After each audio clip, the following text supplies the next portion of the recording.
मुकालमा संवाद बच्चों से। प्यारे बच्चों, आज हम चित्रों पर आधारित वर्णन के बारे में जानकारी प्राप्त करेंगे।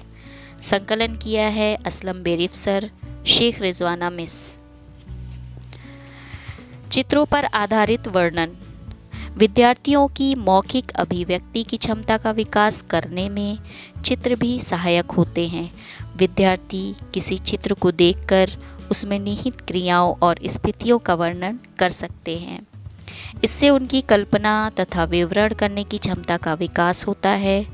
ये चित्र व्यक्तियों या स्थानों के हो सकते हैं। मेले, त्योहार, प्रकृति या प्रसिद्ध व्यक्तियों के चित्रों के आधार पर विद्यार्थी अच्छा वर्णन कर सकते हैं।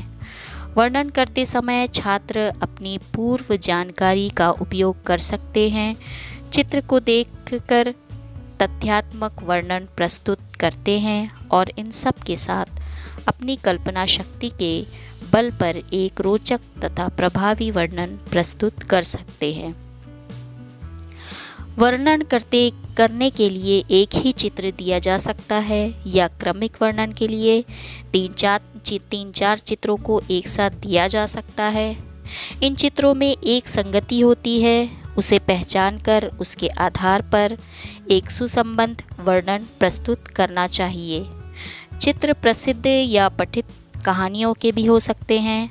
ऐसे चित्रों में कहानी का स्मरण करके कहानी कहने की कला का उपयोग करते हुए उसे सुनाना चाहिए, जिसमें संवादों तथा वक्तृता दोनों ही अपेक्षा होती है।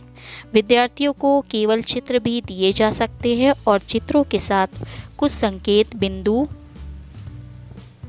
भी।